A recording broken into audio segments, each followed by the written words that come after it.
Good evening, students. So we have done in chapter 3 for class 12th. We have done till the topic. It is menstrual cycle, and we are now going to proceed the further chapter. I am Hemlata Yadav with you, and so I am sharing the screen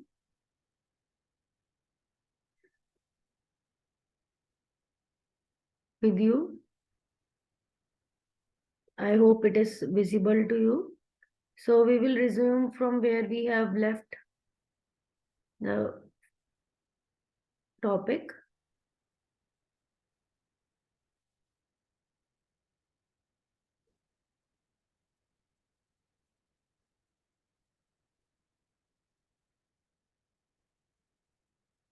So we have to start from fertilization and implantation. We have done till the topic menstrual cycle.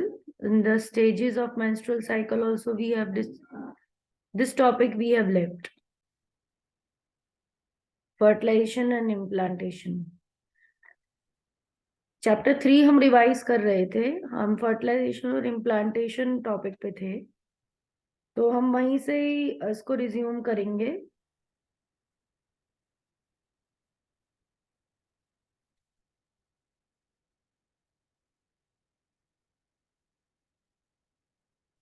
So we will be describing from this presentation and fertilization और implantation से start करेंगे.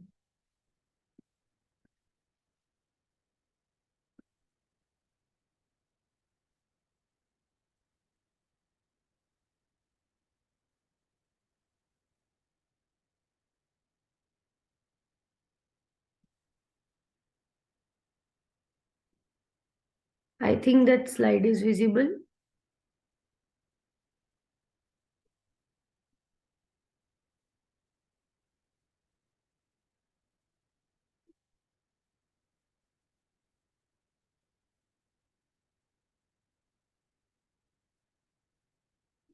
Fertilization and implantation.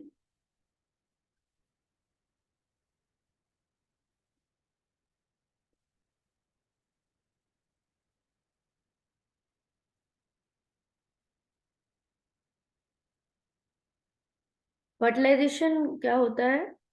Fusion होता है, male and female gamete का fusion को ही fertilisation कहते हैं. और फर्टिलाइजेशन के बाद ही आपको पता है कि ओवम में सेकंड मेयोसिस पूरा होती है. सेकंड मेयोसिस पूरी होने के बाद ही जो फीमेल एग है और मेल न्यूक्लियस है वो दोनों मीट कर सकते हैं.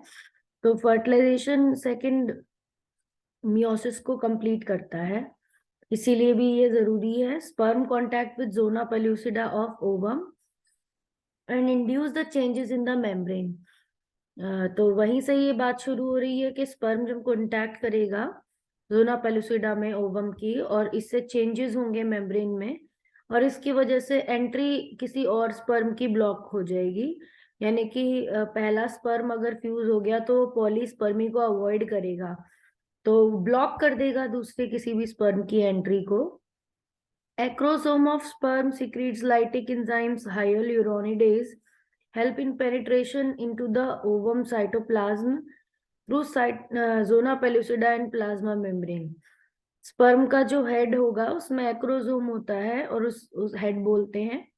हमने स्पर्म का स्ट्रक्चर भी देखा था, उसके अंदर एक एंजाइम होती है हाइलुरोनिडेज, जिसकी वजह से वो पेनिट्रेट कर पाता है, ओवम के साइटोप्लाज्म तक पहुंच पाता है, और जोना पेलुसिडा को क्रॉस करके प्लाज्मा मेम्ब्रेन को भी क्रॉस करके अपना फ्यूजन करवा पाता है. मियोटिक डिवीजन सेकेंडरी oocyte की after the sperm enter the plasma membrane of the ovum.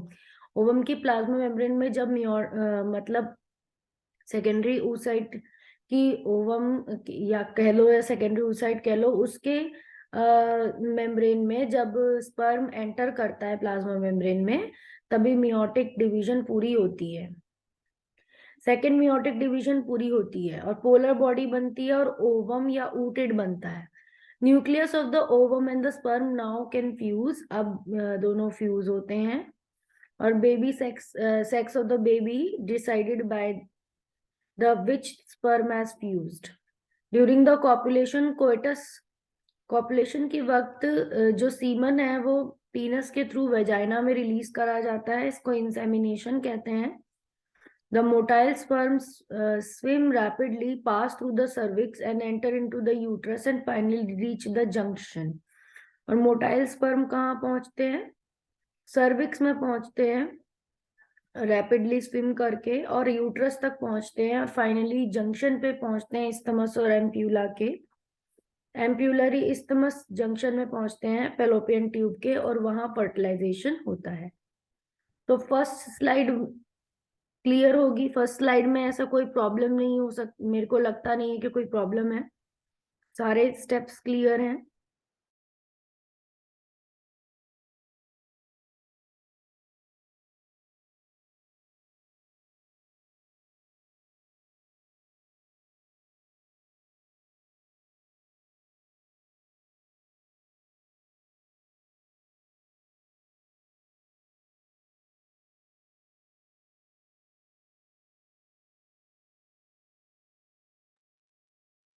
Now second slide देखेंगे हम। फर्टिलाइजेशन का डायग्राम दिखा रखा है। सो fertilisation, egg and sperm is meeting.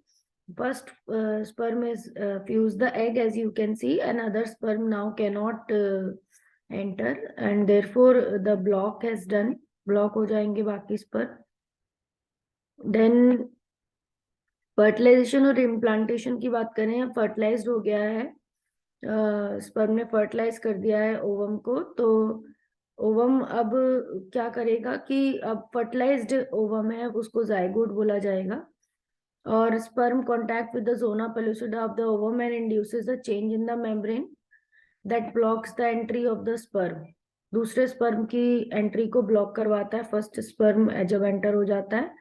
Then acrosome of the sperm secrete lytic enzymes. Acrosome में lytic enzyme होती है hyaluronidase की, जो पेनिट्रेशन में हेल्प करती हैं into the ovum. Cytoplasm through the zona pellucida and plasma membrane, और penetrate करने के बाद ओवम के साइटोप्लाज्म में जोना पेलुसिडा के थ्रू, प्लाज्मा मेम्ब्रेन के थ्रू वो चले जाता है। Meiotic division of secondary oocyte और one sperm enter the plasma membrane of the ovum. Meiotic division हो जाती है सेकेंडरी oocyte में, और वो ओवम में कन्वर्ट हो जाता है oocyte में। Second meiotic division, polar body and oocyte is formed.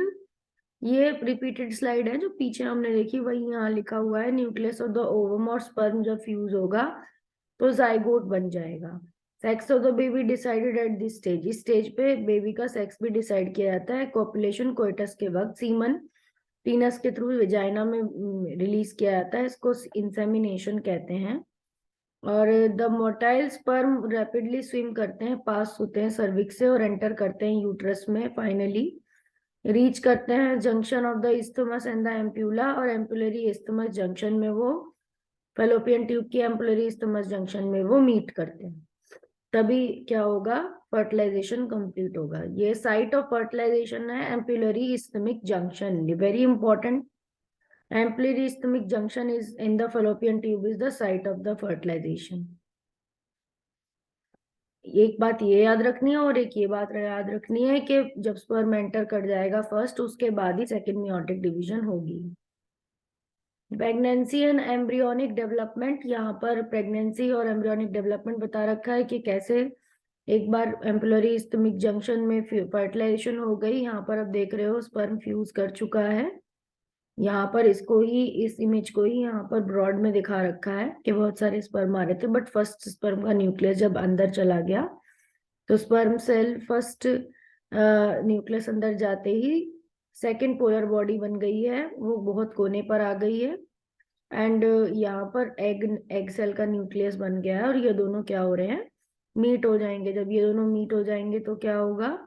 Zygote बन जाएगा। जोना पेलोसिडा के अंदर जाइगोट बन चुका है, 2 सेल की कंडीशन हो चुकी है, वो फिर चेंज हो गए, माइटोसिस करेगा और 4 सेल की कंडीशन कर लेगा, और फिर 8 सेल की कंडीशन कर लेगा, फिर मरूला बना लेगा। इसमें रैपिडली माइटोटिक डिवीजन होते ही जाएंगे जाइगोट में फिर, और ये फेलोपियन ट्यूब में आगे की तरफ भी बढ़ता जा रहा है, जैसे आप देख रहे हो ब्लू कलर के एरो से इसे आगे बढ़ता हुआ दिखाया गया है। तो पहले ये 2 सेल कंडीशन यहाँ पर है, यहाँ पर 4 सेल कंडीशन है, यहाँ पर 8 सेल कंडीशन है, और फिर यहाँ मोरुला बन चुका है। ये अर्ली ब्लास्टोसिस्ट बनना लगेगी। अर्ली ब्लास्टोसिस्ट 5th पोजीशन पे बन रही है। 6th पोजीशन पे लेट ब्लास्टोसिस्ट बन रही है। अर्ली ब्लास्टोसिस्ट में आप देख रहे हो इनर सेल मास है येलो कलर का, ब्लू कलर की ट्रोफोब्लास्ट दिखा रखी है। तो ट्रोफोब्लास्ट में आउटर लेयर है और इनर सेल मास भी अब इसमें भी कैविटी बनने लग गई है। And now it is a blastocyst cavity is formed and trophoblast की आउटर लेयर, एंड ये ट्रोफोब्लास्ट की आउटर लेयर पूरा यूट्रस के ऊपर इसके ऊपर पूरा यूट्रस कवर कर लेगा, और ये यहाँ पर फीमेल रिप्रोडक्टिव ट्रैक्ट के यूट्राइन लाइनिंग में अटैच हो जाएगी। तो ब्लास्टोसिस्ट की इम्प्लांटेशन हो जाएगी। 7th स्टेज आपको इम्प्लांटेशन बता रही है। यही चीज यहाँ पर अब ऐसे फ्लोचार्ट के डायग्राम के से अलग भी दिखा रखी है कि फर्टिलाइज्ड एग हुआ यानी जाइगोट बना, अब डिप्लॉयड न्यूक्लियस, अब 2 सेल बन गए, उससे 2 सेल स्टेज हो गई, फिर 3 सेल स्टेज हो गई, फिर 8 सेल स्टेज हो गई, 16, एंड देन ब्लास्टोसिस्ट बनने लगी। 32 से 64 सेल की जो स्टेज होगी वो धीरे धीरे मैच्योर ब्लास्टोसिस्ट या लेट ब्लास्टोसिस्ट में कन्वर्ट होगी, जिसके अंदर एक कैविटी रहेगी जिसे ब्लास्टोसील कहेंगे, और सेल अपने आप को इस तरह से हॉलो और एक तरफ से इनर सेल मास में बांट लेंगे।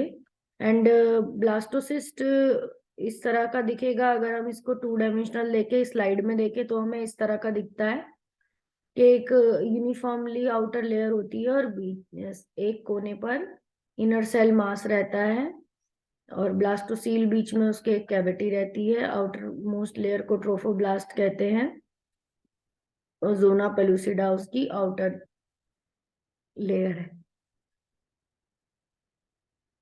Now next, pregnancy and embryonic development. Pregnancy हो जाती है जब जाइगोट बन गया, इम्प्लांट हो गया ब्लास्टोसिस्ट, तो इसको ही प्रेगनेंसी बोलते हैं।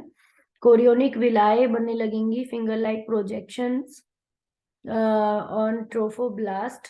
विलाए surrounded by maternal blood uterine tissues. Villi and the uterine tissues interdigitated structural and functional unit become between the fetus and the embryo and the maternal placenta. तो विलाए maternal blood और uterine tissue के बीच में interconnecting network बनती हैं, finger like projection on the trophoblast. और विलाय और uterine tissue एक आपस में एक दूसरे को इंटरडिजिटेट कर देते हैं, एक फंक्शनल यूनिट बना लेते हैं फीटस और एम्ब्रियो के और मैटरनल बॉडी के बीच में। एक्टोडर्म और एंडोडर्म और मीजोडर्म और डिफरेंट ऑर्गन में बदलने लगता है इनर सेल मास। तो ट्रोफोब्लास्ट तो कनेक्शन का काम कर रही है, यूट्रस से टिश्यू से मिलकर प्लासेंटा बनाने का काम करेगी, और इनर सेल मास ऑर्गेनिज्म को डेवलपमेंट करवाएगा। फंक्शन ऑफ प्लासेंटा, जब ट्रोफोब्लास्ट से प्लासेंटा बन जाएगा तो फंक्शन क्या क्या करेगा? Help in nutrition of embryo and transplant, transport of nutrients like amino acid, sugars, vitamins from maternal blood and fetal blood, respiration of embryo, exchange of oxygen and CO2 through diffusion from fetal blood to maternal blood and vice versa, and excretion nitrogenous waste like urea into maternal blood. Endocrine gland, placenta endocrine gland की तरह भी काम करेगा। Oestrogen, progesterone, human chorionic gonadotropin release करेगा, human placental lactogen release करेगा placenta. Antibodies भी तरह तरह के बैक्टीरियाज के लिए एंटीबॉडीज भी पास हो सकती हैं फीटस में के लिए फ्रॉम एटर्नल साइड। तो अगर मदर कुछ एंटीबॉडीज बनाती है किसी बीमारी के लिए तो वो उसके बच्चे को भी मिलती रहती हैं। प्लासेंटा बहुत सारी एंटीबॉडीज को पास भी कर लेता है बीमारियों के एंटीबॉडीज के लिए, जैसे diphtheria, small pox, measles. Now cleavage continue रहेंगे। जाइगोट इस्थमस में ही जो फेलोपियन ट्यूब है वहां पर ही डिवाइड होता रहेगा, माइटोसिस कंटिन्यू करता रहेगा। फर्स्ट क्लीवेज 36 आवर्स में होता है, एंड देन 2, 4, 8, 16 सेल्स बनते रहते हैं blastomeres, and embryo with 8 to 16 blastomere, इसको मोरूला कहते हैं। ऐसा एम्ब्रियो जिसमें 8 से 16 ब्लास्टोमर्स हों उसे मोरूला कहते हैं। मोरूला डिवीजन उसके अंदर और होता रहता है, ये हॉलो बॉल बनती रहती है, और इस हॉलो बॉल सेल्स की हॉलो बॉल को ब्लास्टोसिस्ट कहते हैं। Blastomeres in the blastocyst are arranged into 2 layers, ये 2 लेयर में बदल जाते हैं। आउटर लेयर तो ट्रोफोब्लास्ट होती है and inner layer inner cell mass होती है। तो ब्लास्टोमर्स ब्लास्टोसिस्ट में 2 लेयर्स में बदल जाते हैं, outer layer trophoblast and inner layer inner cell mass में बदल जाती है। Trophoblast attaches to the endometrium, trophoblast endometrium में अटैच हो जाता है। Help in implantation and development of placenta, ये इम्प्लांटेशन में हेल्प करता है ट्रोफोब्लास्ट, और इससे ही प्लासेंटा बनता है। इनर सेल मास एम्ब्रियो में डेवलप हो जाता है। The complete attachment of blastocyst to the uterine endometrium is called implantation. जो एक बार पूरी तरह से ब्लास्टोसिस्ट जो यूट्रस के एंडोमीट्रियम में जुड़ जाती है उसे इम्प्लांटेशन कहते हैं। Letter phase of pregnancy, relaxin secreted by ovary, ovary relaxin नाम का हार्मोन रिलीज करती है। HCG, HPL, relaxin only during the pregnancy, ये कुछ ऐसे हार्मोन है HCG, HPL, रिलैक्सिन जो कि प्रेगनेंसी के दौरान ही रिलीज होते हैं। Other hormone like oestrogen, progesterone, कुछ ऐसे भी हार्मोन है जैसे कि एस्ट्रोजन, प्रोजेस्ट्रॉन, वो cortisol, prolactin, thyroxine increase the several folds in maternal blood। Maternal blood में ये बहुत ज्यादा बढ़ जाते हैं जब प्रेगनेंसी होती है, तो ये सारी हॉर्मोन्स बहुत ज्यादा मैटरनल ब्लड में मिलेंगे। Hormone supporting foetal growth, metabolic changes in mother, maintenance of pregnancy, ये हॉर्मोन्स कहीं ना कहीं फीटल ग्रोथ को सपोर्ट कर रहे हैं, मेटाबॉलिक चेंजेस मदर में जो हो रहे हैं उन्हें सपोर्ट कर रहे हैं। After implantation inner cell mass differentiate outer ectoderm and inner endoderm and middle mesoderm.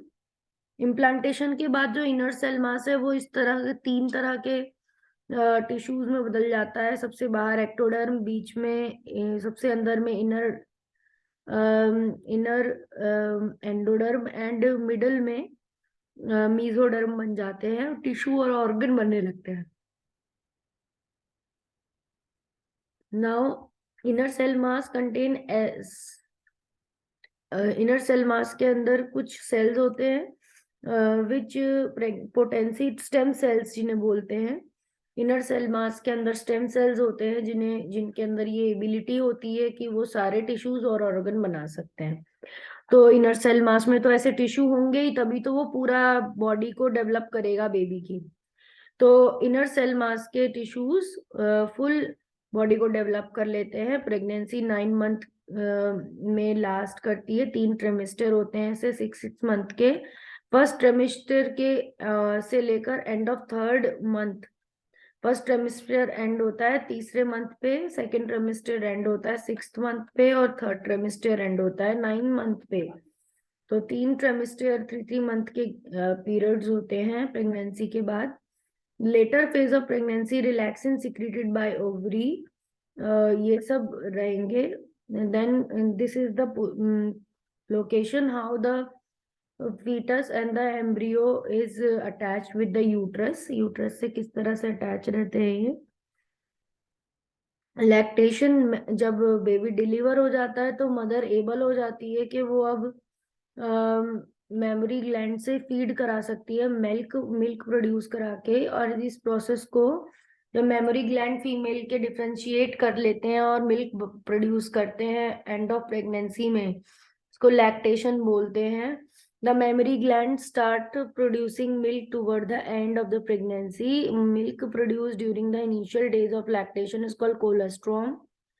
जो मिल्क शुरुआती दिनों में बनता है इनिशियल डेज में, उसको कोलेस्ट्रॉम कहते हैं। इट कंटेन सेवरल एंटीबॉडीज, उसमें बच्चे की इम्यूनिटी बढ़ाने के लिए बहुत सारी एंटीबॉडीज होती हैं जो कि इम्यूनिटी देती हैं एंड रेजिस्टेंट करवा रख करती हैं बेबी को, न्यूबॉर्न बेबी के अंदर इम्यूनिटी बनाती हैं वो। The milk production is controlled by lactotrophic और prolactin hormone secreted by pituitary. Milk production control होता है लैक्टोट्रोपिक और प्रोलैक्टिन हार्मोन जो पिट्यूटरी सिक्रीट करता है। Breast feeding during initial period of infant growth is recommended for bringing up healthy baby. तभी रहेगा अगर वो शुरुआती दौर में मिल्क पिएगा। पार्चुरेशन और lactation, parturition period of pregnancy है जिसे जेस्टेशन पीरियड कहते हैं। It is 9 month in human, human में 9 मंथ का होता है। And deliver of the foetus is called parturition. Last में 9 महीने के बाद जब बेबी डिलीवर होते हैं पार्चुरेशन बोलते हैं। Occurs by contraction of uterine myometrium, जो मिडल लेयर होती है यूट्रस की हाईली मस्कुलर, वो कॉन्ट्रैक्ट करती है जिसकी वजह से पार्चुरेशन होता है। The signal of parturition originated from fully developed foetus. जब फीटस पूरा डेवलप हो जाता है पार्चुरेशन का सिग्नल जनरेट होता है। और प्लासेंटा से भी ये जनरेट होता है। It induces mild contraction, uterus में हल्के हल्के कॉन्ट्रैक्शन होने लगते हैं। इसको फीटल इजेक्शन रिफ्लेक्स कहते हैं। हार्मोन एड्रिनल ग्लैंड सिक्रीट करता है, फीटस का एड्रिनल ग्लैंड भी सिक्रीट करता है। ये मैटरनल ब्लड में रिलीज होने लगता है और इससे स्टिमुलेट होने लगता है oxytocin secretion.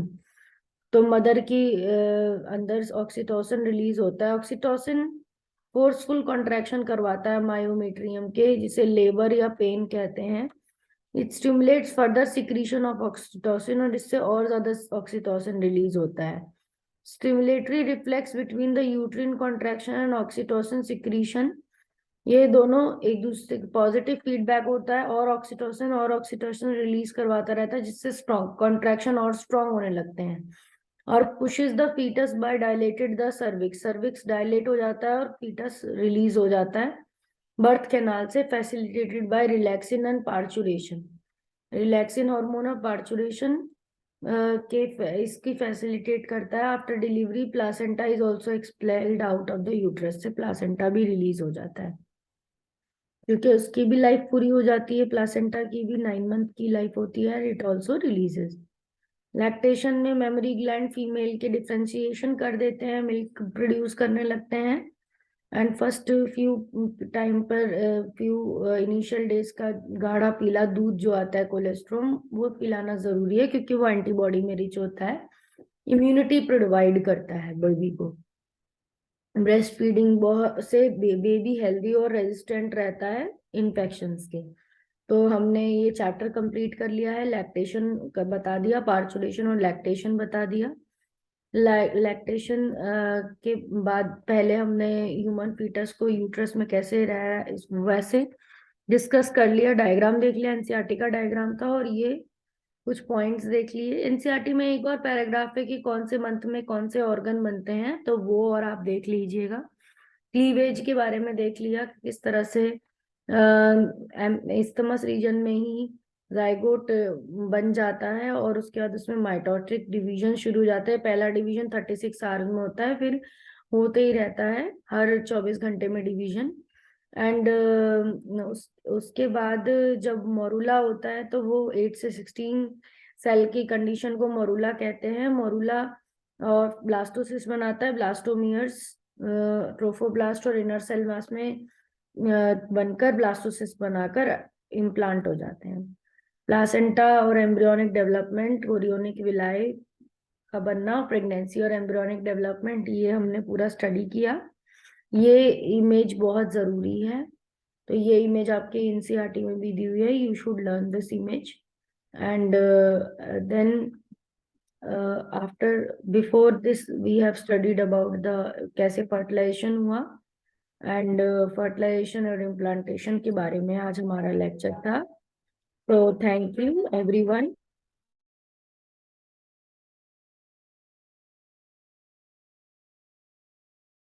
This I would like to end the session. I hope you have understood it. So if you like the video, then hit the like button. Thank you.